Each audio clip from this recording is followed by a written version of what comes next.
প্রিয় শিক্ষার্থী বন্ধুরা, এখন চলো আমরা জেনে আসি এই নাউন অ্যাডজেক্টিভ মূলত আসলে কি।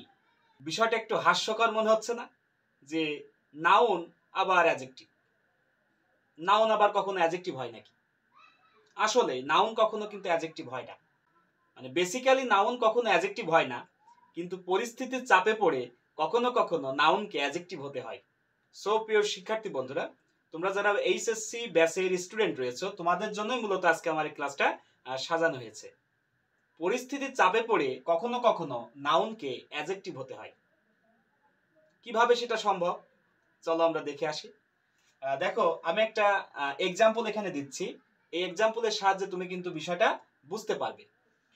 প্রিয় শিক্ষার্থী বন্ধু, দেখো যে আমি এখানে একটা ওয়ার্ড লিখেছি যে বাস স্টেশন। দেখো, আমি যে ওয়ার্ডটা এখানে লিখলাম, অর্থাৎ এখানে কিন্তু দেখো দুইটা ওয়ার্ড আছে, একটা হচ্ছে বাস আর একটা হচ্ছে স্টেশন। ঠিক আছে, তাহলে দেখো আমরা জানি যে পাশাপাশি যদি দুইটা ওয়ার্ড থাকে তাহলে সেখানে মানে দ্বিতীয়টা, অর্থাৎ দ্বিতীয়টা হয় নাউন এবং প্রথমটা হয় অ্যাডজেক্টিভ। এখন তুমি যদি অ্যাডজেক্টিভ কাকে বলে বা অ্যাডজেক্টিভ কি জিনিস এই বিষয়টা না বোঝো, তাহলে আমার এই মডিফায়ারের যে ধারাবাহিক যে ক্লাসটা, অর্থাৎ 1 থেকে 6 পর্যন্ত এই ক্লাসগুলো তুমি করে আসতে পারো, তাহলে তুমি বুঝতে পারবা যে অ্যাডজেক্টিভ কি। ওকে, সো তাও আমি তোমাদের একটু মানে এই পর্বেই তোমাদের আমি একটু ধারণা দিচ্ছি সেই বিষয়টা। দেখো, অ্যাডজেক্টিভ হচ্ছে নাউন এবং প্রোনাউনকে যে ওয়ার্ডটা মডিফাই করে, বিশেষায়িত করে, সেটাই মূলত অ্যাডজেক্টিভ। অর্থাৎ নাউন এবং প্রোনাউনের দোষ গুণ অবস্থা সংখ্যার ধারণা দেয়, সেটাই মূলত অ্যাডজেক্টিভ। আমার কথা কি বুঝতে পেরেছো? এখন বিষয়টা দেখো, এই যে বাস স্টেশন, এখানে স্টেশন নাউন, এই স্টেশন, বাস এবং স্টেশন দুইটা ওয়ার্ড পাশাপাশি বসার কারণে এই স্টেশন এখানে নাউন আর বাসটা এখানে অ্যাডজেক্টিভ। এখন বিষয়টা দেখো, এই বাসটা কিন্তু মূলত অ্যাডজেক্টিভ নয়, এটা মানে এর ফরমেশন অনুসারে, অর্থ অনুসারে বাস কিন্তু একটা নাউন, এই বাসটা কিন্তু একটা নাউন। কিন্তু দেখো, এই বাস নাউন হয়েও স্টেশনের পূর্বে বসে এই স্টেশনটাকে মডিফাই করার কারণে এই বাসটা কিন্তু এখন হয়ে গেছে একটা অ্যাডজেক্টিভ। সেজন্য নাউন হয়েও সে অ্যাডজেক্টিভের নাই কাজ করেছে, অর্থাৎ নাউন হয়েও সে অ্যাডজেক্টিভের অবস্থানে বসেছে। এই অ্যাডজেক্টিভের অবস্থানে বসার কারণে আমরা এই বাসটাকে এখন বলছি নাউন অ্যাডজেক্টিভ। আমি কি বোঝাতে পারলাম? দেখো, টিপট, এখানে কিন্তু টিপট দুইটা ওয়ার্ড কিন্তু এখানে আছে।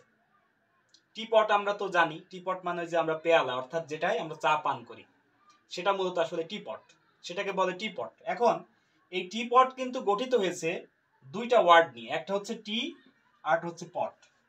ওকে, এখন মূলত দেখো, এই টিটাও কিন্তু একটা নাউন, এই পটটাও কিন্তু একটা নাউন, এখানে দুইটাই কিন্তু নাউন। তাহলে দেখো, এই পটটা নাউন, টিটাও নাউন, কিন্তু এখানে বিষয়টা হচ্ছে এখানে দুইটা ওয়ার্ড, আর আমরা জানি যে দুইটা ওয়ার্ড পাশাপাশি বসলে পরে যদি এখানে দুইটা ওয়ার্ড পাশাপাশি বসে, সেক্ষেত্রে দ্বিতীয় ওয়ার্ডটা হয় নাউন এবং প্রথমটা হয় অ্যাডজেক্টিভ।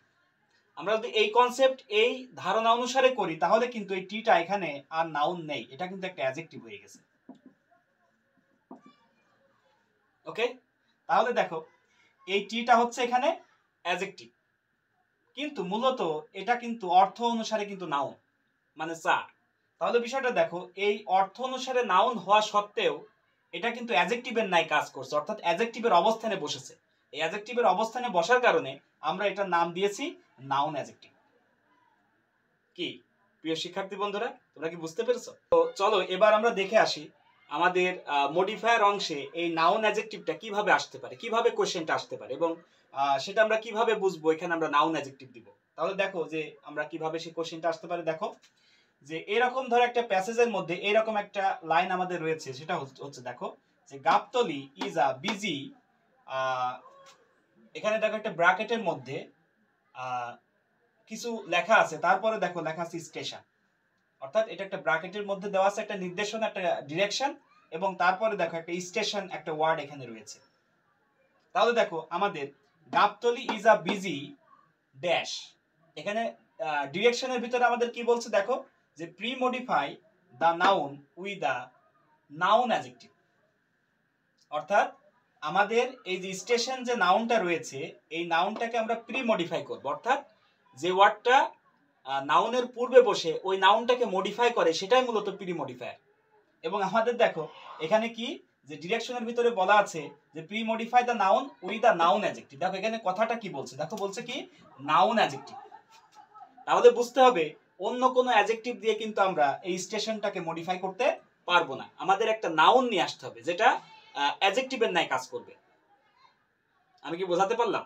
তাহলে প্রিয় শিক্ষার্থী বন্ধুরা দেখো, তাহলে গাবতলী বিজি কি স্টেশন হতে পারে? এটা কি ট্রেন স্টেশন? তোমার কি তাই মনে হয়? গাবতলী কিন্তু দেখো বাস স্টেশন। তাহলে তুমি এখানে কি দিয়ে দিবা, একটা বাস দিয়ে দিলে কিন্তু আমাদের মানে এটার আনসার হয়ে যাবে। অর্থাৎ আমাদের দেখাচ্ছে এটা ধরো এ নাম্বারে আছে, তাহলে তুমি কি করবা যে এ নাম্বার লিখবা, লেখার পরে বাস এটা দিয়ে দিলেই কিন্তু আমাদের এটা হয়ে যাবে।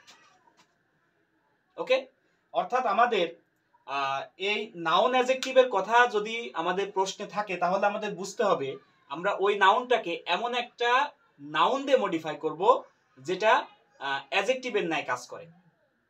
ওকে, এবং সেটা মূলত অ্যাডজেক্টিভ, আমরা যে অ্যাডজেক্টিভ গুলো চিনি সচরাচর যে অ্যাডজেক্টিভ গুলো আমরা চিনি, যেমন ধরো বিউটিফুল, হ্যান্ডসাম, ওকে, এই ধরনের অ্যাডজেক্টিভ কিন্তু নয়। সে একটা নাউন আর একটা নাউনের পূর্বে বসে অ্যাডজেক্টিভের ন্যায় কাজ করছে, অর্থাৎ অ্যাডজেক্টিভের কার্য সে সম্পাদন করছে। ওকে, সো প্রিয় শিক্ষার্থী বন্ধুরা, আশা করি তোমরা বিষয়টা বুঝতে পেরেছো। প্রিয় শিক্ষার্থী বন্ধুরা, এইরকম ইনফরমেটিভ ভিডিও কিন্তু আমি রেগুলারলি আপডেট দিচ্ছি। তোমরা যদি ক্লাসগুলো মিস না করতে চাও তবে অবশ্যই চ্যানেলটাকে সাবস্ক্রাইব করে রাখবে এবং আমার ফেসবুক পেজটাকে ফলো করে রাখবে, এবং অবশ্যই তোমার অন্যান্য বন্ধুদের মাঝে ভিডিওটা শেয়ার করে দেবে যাতে তোমার অন্যান্য বন্ধুরাও এই ক্লাসগুলো করার সুযোগ পায়। প্রিয় শিক্ষার্থী বন্ধুরা, আজকে আর নয়, আগামী ভিডিওতে আবারও তোমাদের সাথে দেখা হবে এবং নতুন কোনো বিষয় নিয়ে তোমাদের সামনে হাজির হওয়ার চেষ্টা করব। ততক্ষণ পর্যন্ত অবশ্যই তোমরা ভালো থাকবে। সো প্রিয় শিক্ষার্থী বন্ধুরা, thanks for watching the video.